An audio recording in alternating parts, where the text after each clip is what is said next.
పెద్దపల్లి మండలం రాఘోపురం గ్రామంలో ఎస్సీ కాలనీలోని పోలీసులు సీసీ కెమెరాలు ఆడవాళ్లపై జరుగుతున్న అఘాయిత్యాలకు అవగాహన సదస్సు నిర్వహించారు. ఈ సందర్భంగా సీఐ ప్రవీణ్ కుమార్ మాట్లాడుతూ, మీ ఎస్సీ కాలనీలోని ప్రతి ఒక్కరూ ముందు చూపుతో సీసీ కెమెరాలు పెట్టుకోవాలని, దానివల్ల ఎవరైనా అపరిచిత వ్యక్తులు తారసపడితే సీసీ కెమెరాలను రికార్డ్ అవుతుందని, దానివల్ల మనం వారిని పట్టుకోవడం సులభం అవుతుందని అన్నారు. అలాగే ప్రతి ఒక్కరూ బైక్ నడిపేవారు హెల్మెట్ తప్పనిసరిగా ధరించాలని, లేనిచో ప్రాణం పోతే తిరిగి రాదని, ఆ కుటుంబమే రోడ్డు మీద పడుతుందని పేర్కొన్నారు. అలాగే మహిళలపై జరుగుతున్న ఆ కృత్యాలకు పోలీస్ వ్యవస్థలో ఒక షీటీం ఉందని, దానికి తప్పకుండా మీరు సమాచారం ఇస్తే మీకు వెంటనే పోలీసులు వచ్చి న్యాయం చేస్తారని అన్నారు. ఈ కార్యక్రమంలో సీఐ ప్రవీణ్ కుమార్ తో పాటు ఎస్ఐ స్వామి, సిబ్బంది, ప్రజలు పాల్గొన్నారు. కవర్ అయ్యే విధంగా మనం కెమెరాలు పెట్టుకున్నట్లయితే అపరిచిత వ్యక్తులు ఎవరైనా బయట వ్యక్తులు లోపలికి వచ్చినా మన దగ్గర నుంచి బయటికి పోయినా మనకి ఈజీగా కెమెరాలో రికార్డ్ అవుతుంది. రికార్డ్ అయితే భయానికి రాడు ఫస్ట్. ఒకవేళ బై మిస్టేక్ వచ్చినా మనం దొరకబడడానికి ఈజీ అవుతుంది, మనం రికవరీ చేసుకోవడానికి ఈజీ అవుతుంది, ప్రివెంట్ చేసుకోవడానికి అవకాశం ఉంటుంది. కాబట్టి దయచేసి నా రిక్వెస్ట్ ఏంటంటే మీరు అందరూ కూడా ఖచ్చితంగా సీసీ కెమెరాస్ అనేది పెట్టేసుకోండి. సీసీ కెమెరాస్ పెట్టుకున్నట్లయితే అందరూ కోఆపరేట్ చేసుకుంటే ఇప్పుడు మన గణేష్ వస్తుంది, దుర్గా వస్తుంది, లేకపోతే ఇంకోటి వస్తుంది, బోనాలు వస్తున్నాయి. ఏం చేస్తున్నాం? ఒక్కరే పెడుతురా? ఊర్లో ఉన్న ఎవరైతే మంచిగా బాగా డబ్బులు సంపాదించి ఉన్న వ్యక్తి పెట్టేస్తున్నాడా? పెడతలేడు కదా. మళ్ళీ మన ఇంటింటికి చందాలు వసూలు చేసుకుంటాను, ఇంటికి 100 రూపాయలు 200 చందాలు వసూలు చేసుకుని అందరం కలిసి గణేష్ పెడుతున్నాం, దుర్గా అయినా పెడుతున్నాం, బోనాలైనా చేస్తున్నాం, ఇంకోటైనా చేస్తున్నావా లేదా? పెట్టుకుంటున్నామా? మనం ఒక సంఘం అంటూ ఏర్పడుతున్నాం, ఆ సంఘం ద్వారా అందరం చేసుకుంటానికి ఎవరు బాధ్యుడు?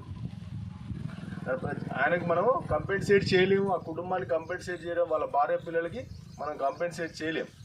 వాళ్ళందరూ ఫ్యామిలీని అందరూ కూడా ఒక మనిషి ప్రాణం పోతే ఆయన మీద ఆధారపడిన వ్యక్తులందరూ కూడా రోడ్డు మీద పడే అవకాశం ఉంది. అప్పుడు ఎట్టి పరిస్థితుల్లో కూడా దయచేసి ఇటువంటి అలవాట్లు చేసుకోకండి, డ్రంక్ అండ్ డ్రైవ్ దయచేసి చేయకండి. హెల్మెట్ ఖచ్చితంగా పెట్టుకోండి. మా కోసం కాదు, హెల్మెట్ పెట్టుకోవడం వల్ల మేము 100-200 రూపాయలు ఫైన్ వేస్తాం కావచ్చు, కానీ ఫైన్ వేసడం వల్ల నష్టం లేదు. దానికి మీ సేఫ్టీయే ఉంటుంది, రైట్? మీరే సేఫ్గా ఉండడానికి ప్రయత్నం చేయండి, రైట్? రెండోది, సీసీ కెమెరాస్ పెట్టుకోవడం వల్ల ఇప్పుడు ఇక్కడ 200 నుంచి 200 కుటుంబాలు ఉంటాయి, 200 ఇళ్ళ 100 ఇళ్ళ దాకా ఉన్నాయి. ఆల్రెడీ 200-300 మంది కుటుంబాలు ఉంటున్నాయి. ఇంతమంది యొక్క కుటుంబం యొక్క సేఫ్టీ ఎట్లా?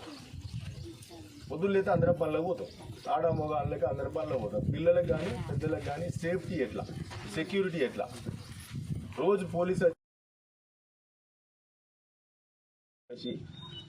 మీకు అమౌంట్ వచ్చింది, మీరు విన్ అయ్యిండ్రు, ప్రైజ్ గెలుచుకున్నారని చెప్పేసి చాలా సందర్భాల్లో మెసేజ్ రావడం కానీ ఫోన్ రావడం కానీ జరుగుతూ ఉంటాయి. స్పామ్ కాల్స్ అంటారు వాటిని.